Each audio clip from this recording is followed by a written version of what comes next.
Hello everyone, ত্রিপল স্কুলের পক্ষ থেকে সবাইকে স্বাগত। আজকের ভিডিওতে আমরা ইতিহাসের দ্বিতীয় অ্যাসাইনমেন্ট নিয়ে আলোচনা করব, যা এসএসসি 2021 সালের শিক্ষার্থীদের। ইতিহাসের প্রথম অ্যাসাইনমেন্ট কিন্তু আমাদের চ্যানেলে অলরেডি আপলোড হয়ে গেছে, চাইলে ডেসক্রিপশনের লিঙ্ক থেকে সেটা দেখে আসতে পারো। এই অ্যাসাইনমেন্টের প্রশ্ন দেওয়া হয়েছে সিন্ধু সভ্যতা নিয়ে, যেটা দ্বিতীয় অধ্যায় অর্থাৎ বিশ্ব সভ্যতা, মিশর, সিন্ধু, গ্রিক ও রোম এই অধ্যায়ের মধ্যে আছে। তো আমরা অ্যাসাইনমেন্টের প্রশ্নটি পড়ে নেব।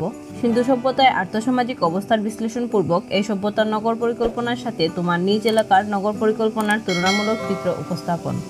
অ্যাসাইনমেন্টের প্রশ্নে আমরা 5টা কলাম দেখতে পাচ্ছি। সেই অনুযায়ী চতুর্থ কলামে আমরা নির্দেশনা বা ধাপ অথবা সংকেত দেখতে পাচ্ছি। এটা অনুসারে আমাদের অ্যাসাইনমেন্ট তৈরি করতে হবে। তো এখানে প্রথমেই বলা আছে সিন্ধু সভ্যতার পটভূমি বর্ণনা, ভৌগোলিক অবস্থান চিহ্নিতকরণ এবং সময়কাল নির্ণয় করা। দ্বিতীয় স্টেপ বলা আছে সিন্ধু সভ্যতার সামাজিক ও অর্থনৈতিক অবস্থা বিশ্লেষণ।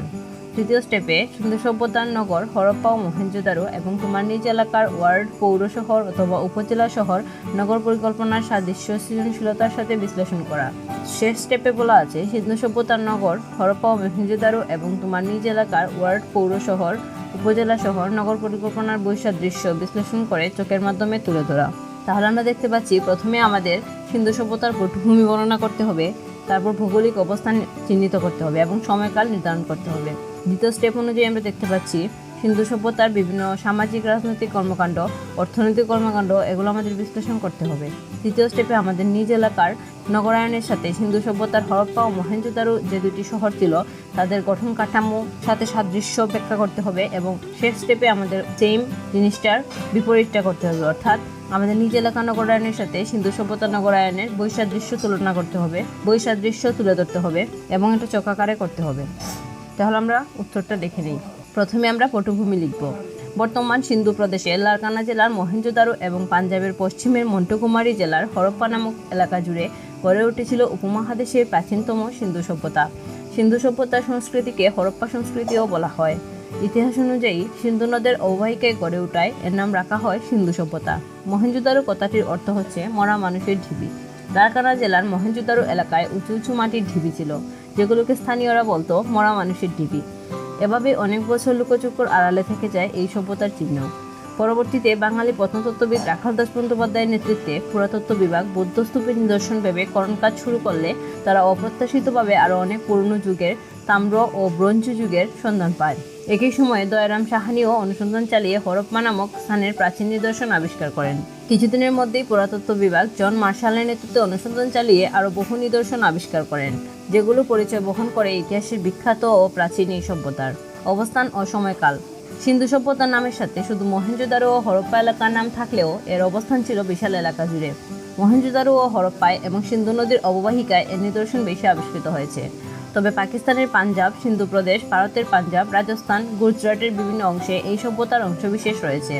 অনেক ঐতিহাসিক মনে করেন সিন্ধু সভ্যতা পাঞ্জাব থেকে আরব সাগর পর্যন্ত বিস্তীর্ণ এলাকা জুড়ে ছিল। সিন্ধু সভ্যতার উত্থান পতন নিয়েও ঐতিহাসিকদের মধ্যে মতভেদ আছে। পণ্ডিতদের মতে খ্রিস্টপূর্ব 3500 অব্দ থেকে খ্রিস্টপূর্ব 1500 অব্দ পর্যন্ত সিন্ধু সভ্যতার সময়কাল। আবার এই সভ্যতার ধ্বংস নিয়েও মতভেদ দেখা যায়। ঐতিহাসিকগণ ধারণা দেন আর্য জাতির আক্রমণের ফলে খ্রিস্টপূর্ব 1500 অথবা 1400 অব্দে সিন্ধু সভ্যতার পতন ঘটে। মার্টিমার হুইলারের মতানুসারে সিন্ধু সভ্যতার সময়কাল খ্রিস্টপূর্ব 2500 থেকে খ্রিস্টপূর্ব 1500 অব্দ পর্যন্ত। তাহলে আমরা সিন্ধু সভ্যতার পটভূমি, সময়কাল এবং ভৌগোলিক অবস্থানগুলো লিখে ফেললাম। এবার আমরা তাদের আর্থসামাজিক অবস্থা অর্থাৎ সামাজিক, অর্থনৈতিক, রাজনৈতিক এবং অন্যান্য জীবনযাপন নিয়ে আলোচনা করব। এখান থেকে পরবর্তী স্টেপগুলোতে কিন্তু সৃজনশীলতা আবশ্যক, বইয়ের পাঠ অনুযায়ী লিখলে হবে না, তাই সাথেই থাকুন ভিডিওটি শেষ পর্যন্ত। আমাদের চ্যানেলে অ্যাসাইনমেন্টগুলো একটু দেরিতে আপলোড করা হয়, তবে সবগুলাই কিন্তু সম্পূর্ণ সৃজনশীলভাবে প্রস্তুত, তাই দেখতে থাকুন। সিন্ধু সভ্যতা উপমহাদেশের সবচাইতে প্রাচীন সভ্যতা। এদের জীবনযাপন সম্পর্কে তেমন কিছু জানা না গেলেও যতটুকু তথ্য পাওয়া যায় সে অনুযায়ী তাদের জীবন পদ্ধতি ছিল খুবই উন্নত, যা আমরা তাদের আর্থসামাজিক অবস্থার বিশ্লেষণ করলে ভালোভাবে বুঝতে পারবো। আমরা যদি আমাদের পাঠ্য বইয়ে সিন্ধু সভ্যতার চ্যাপ্টারটা দেখি তাহলে আমরা দেখতে পারবো এখানে স্টেপ অনুযায়ী রাজনৈতিক জীবন, সামাজিক জীবন, অর্থনৈতিক, ধর্মীয় এগুলো আলাদাভাবে স্টেপ অনুযায়ী দেওয়া আছে। তো আমরা হুবহু বই থেকে কপি করব না, আমরা রাজনৈতিক এবং সামাজিক, অর্থনৈতিক, ধর্মীয় এগুলো আলাদা স্টেপে লিখবো ঠিকই, তবে আমরা সেই স্টেপের নামগুলো দিব না। আমরা লেখার মধ্যে বুঝাতে পারবো আমরা কি নিয়ে লিখেছি। তো স্টেপের নাম না দিয়ে আমরা স্টেপ অনুযায়ী লিখবো, শুধুমাত্র নামটা বাদ দিব। তবে এক্ষেত্রেও কিন্তু বই থেকে কপি করব না। তাহলে দেখেন আমি কিভাবে লিখি। সিন্ধু সভ্যতার অধিবাসীরা নগরবাসী ছিল। মহেঞ্জোদারো ও হরপ্পার নগর বিন্যাস প্রায় একই রকম। এগুলো ধ্বংসাবশেষ থেকে নিশ্চিতভাবে বোঝা যায় যে তারা শহরগুলো নির্মাণ করেছিল পূর্ব পরিকল্পনা অনুযায়ী উঁচু ভিত্তির উপর। শহরগুলোর একপাশে উঁচু ভিত্তির উপর একটি করে নগর দুর্গ নির্মাণ করা হতো এবং এর চারদিক থাকত প্রাচীর দ্বারা বেষ্টিত। নগরের শাসনকর্তা নগর দুর্গে থাকতেন এবং ঐতিহাসিকগণ মনে করেন তাদের বিরাট অট্টালিকা থেকে কেন্দ্রীভূত শাসনের মাধ্যমে জনগণের জীবনযাত্রা নিয়ন্ত্রণ করা হতো। সব ধরনের প্রশাসনিক ভবনও দুর্গের ভিতরে ছিল। এবার সামাজিক জীবন পদ্ধতি। এই সভ্যতার লোকেদের মধ্যে একক পরিবার পদ্ধতি ছিল এবং তারা সমাজবদ্ধ পরিবেশে বাস করত। তবে তাদের মধ্যে শ্রেণীবিন্যাস ছিল। সমাজের ধনী দরিদ্র দুই শ্রেণীতে বিভক্ত ছিল, এমনকি তাদের জন্য আলাদা আলাদা বাসস্থান ছিল। এদের পরিবার ব্যবস্থা ছিল মাতৃতান্ত্রিক। তাদের পোশাক পরিচ্ছদ ছিল সুতা ও পশমের তৈরি। মহিলারা দীর্ঘ পোশাক পরত এবং বিভিন্ন অলংকার ব্যবহার করত। তৃতীয় স্টেপে আমরা লিখব অর্থনীতি নিয়ে। সিন্ধু সভ্যতার অর্থনীতি ছিল কৃষি এবং উৎপন্ন ফসলের উপর নির্ভরশীল। এছাড়া পশুপালনও ছিল অর্থনীতির অন্যতম অংশ। কৃষি ও পশুপালন ছাড়াও তারা মৃৎশিল্প, ধাতু শিল্প, বয়নশিল্প, অলংকার নির্মাণ ও পাথরের কাজ করত। তাদের তৈরি জিনিসপত্র বিক্রির জন্য তারা বিভিন্ন দেশের বণিকদের সাথে যোগাযোগ রক্ষা করে চলত। এই পর্যায়ে আমরা সিন্ধু সভ্যতার ধর্মীয় পদ্ধতি ও ধর্মীয় বিশ্বাস নিয়ে আলোচনা করব। সিন্ধু সভ্যতার ধর্মীয় দিক সম্পর্কে যেটুকু ধারণা পাওয়া যায় তাতে বোঝা যায় তারা দেবমূর্তির আরাধনা করত। তাদের কোনো মঠ বা মন্দিরের হুদিস না মিললেও পোড়ামাটির অনেক নারী মূর্তি পাওয়া গেছে। সিন্ধুবাসীদের মধ্যে মাতৃ পূজা খুবই জনপ্রিয় ছিল। এছাড়া দেবদেবী মনে করে তারা ভিক্ষ, পাথর, সাপ এবং পশু পাখির উপাসনা করত। তাদের পৌরলৌকিক বিশ্বাস অনুযায়ী তারা মৃতের দেহের সাথে তার ব্যবহৃত সকল জিনিসপত্র রেখে দিত।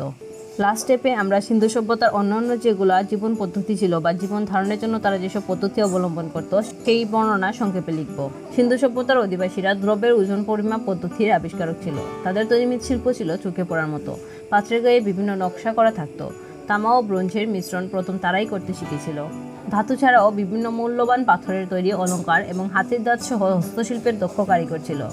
সিন্ধু সভ্যতার 13টি ভাস্কর্য মূর্তি, চুনাপাথরের তৈরি একটি মূর্তির মাথা এবং নিত্যরতা রমণীর মূর্তি পাওয়া গেছে। এবার আমরা আসলাম সবচেয়ে গুরুত্বপূর্ণ যে স্টেপ, অর্থাৎ সিন্ধু সভ্যতার সাথে নিজের নগর এলাকার সাদৃশ্য বর্ণনা, সেই স্টেপে। আমরা যখন নির্দেশনা পড়ছিলাম তখন কিন্তু আমরা সেখানে পড়ে এসেছি যে সাদৃশ্য বর্ণনায় অবশ্যই সৃজনশীলতা আবশ্যক।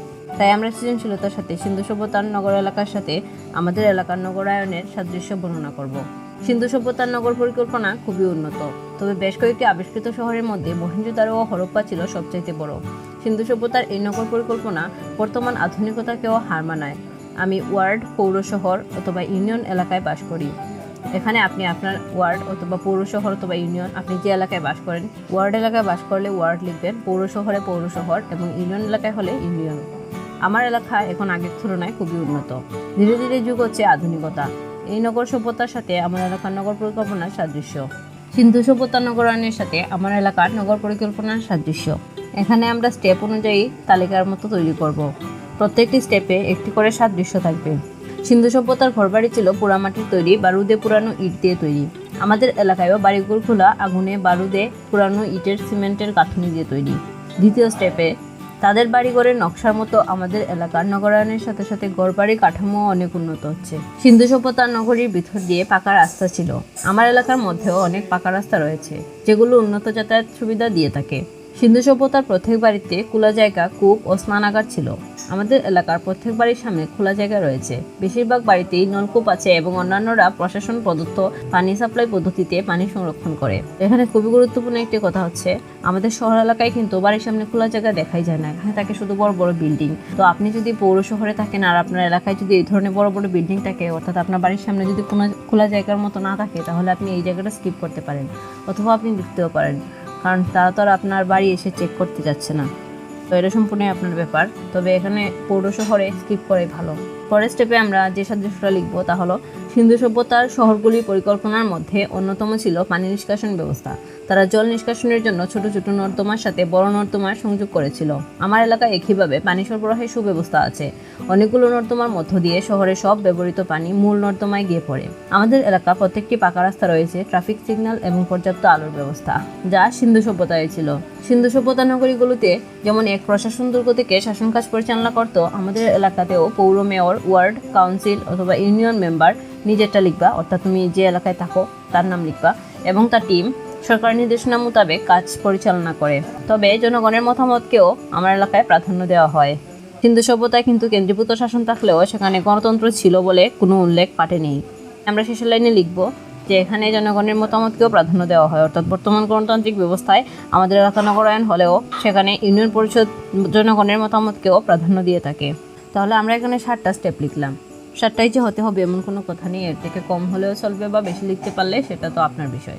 এবার আমরা পরবর্তী স্টেপ অর্থাৎ বৈসাদৃশ্যে চলে যাব। সিন্ধু সভ্যতার সাথে যেমন আমাদের এলাকার নগর কাঠামো সাদৃশ্য বিদ্যমান, ঠিক তেমনি অনেক বৈসাদৃশ্য রয়েছে। এখানে কিন্তু আমাদের চক আকারে লিখতে হবে। আমরা নির্দেশনা যখন পড়ছি তখন দেখেছিলাম যে এখানে বলা হয়েছে যে চক আকারে লিখতে হবে, না হলে কিন্তু আমরা পুরোপুরি মার্কসটা পাবো না। এখানে আমরা টেবিল আকারে তৈরি করে নিব। টেবিলের এক কলামে থাকবে সিন্ধু সভ্যতা এবং আরেক কলামে থাকবে আমার নিজের এলাকা। তো এখানে কিন্তু আমরা শুধু বৈসাদৃশ্যটাই লিখবো, কারণ আমরা সাদৃশ্য উপরে লিখে এসেছি। বৈসাদৃশ্য 2টা বা 3টা লিখলেই হবে, যদিও 3টা লেখাই বেটার। আমরা এখানে 3টাই উল্লেখ করেছি, আপনারা যদি পারেন তাহলে আরও বেশি লিখবেন, অথবা 3টা লিখলেই হবে। সিন্ধু সভ্যতা চারদিকে প্রাচীর দ্বারা সুরক্ষিত ছিল। নিজের এলাকায় প্রকৃতপক্ষে বর্তমান প্রেক্ষাপট আর অতীত প্রেক্ষাপট সম্পূর্ণ আলাদা। বর্তমান যুগে কোনো রাষ্ট্রই অন্য রাষ্ট্রের উপর সহজে হামলা চালায় না, তাই বর্তমানে শহরগুলোর মাঝখানে এই সুরক্ষা ব্যবস্থা রাখা হয় না। তাই আমার এলাকার চারদিকেও কোনো সুরক্ষা ব্যবস্থা নেই। দ্বিতীয়ত, সিন্ধু সভ্যতার সকল প্রশাসনিক ভবন দুর্গের মধ্যে ছিল, কিন্তু আমার এলাকায় বিভিন্ন সরকারি অফিস ভবন যেমন থানা, ডাকঘর, ডাকবাংলো, ভূমি অফিস ইত্যাদি এলাকার মধ্যে ভিন্ন ভিন্ন এলাকায় অবস্থিত। তৃতীয়ত, সিন্ধু সভ্যতার ন্যায় ড্রেনেজ সিস্টেম ছিল এবং ময়লা আবর্জনা পর্যাপ্ত অপসারণ পদ্ধতি ছিল, যার ফলে আমাদের রাস্তাঘাট থাকতো পরিষ্কার পরিচ্ছন্ন। কিন্তু আমার এলাকার শহরের রাস্তাঘাটের চিত্র ভিন্ন। সচেতনতার অভাবে ময়লা আবর্জনা ছড়িয়ে ছিটিয়ে থাকে, যা এলাকার সৌন্দর্যকে অনেকাংশে খাটো করে। তো বৈসাদৃশ্য পড়ে আমাদের অ্যাসাইনমেন্ট শেষ হবে। ভিডিও থেকে হুবহু কপি না করার অনুরোধ করছি। ভিডিও থেকে ধারণা নিয়ে নিজের মতো সাজিয়ে সৃজনশীলতার সাথে লিখবে, অথবা কিছুটা কপি করলেও করতে পারো। তো ইতিহাসের দ্বিতীয় অ্যাসাইনমেন্ট এখানেই শেষ করছি। আবারও বলছি, আমাদের চ্যানেলে ইতিহাসের প্রথম অ্যাসাইনমেন্টের ভিডিও দেওয়া আছে, চাইলে ডিসক্রিপশনের লিঙ্ক থেকে দেখে আসতে পারো। ভিডিওটি ভালো লাগলে অবশ্যই একটি লাইক দিবেন এবং এই ধরনের অ্যাসাইনমেন্টের সব ভিডিও পেতে অবশ্যই চ্যানেলটি সাবস্ক্রাইব করে বেল আইকনে প্রেস করে দিবেন। ঘরে থাকুন, সুস্থ থাকুন। ধন্যবাদ।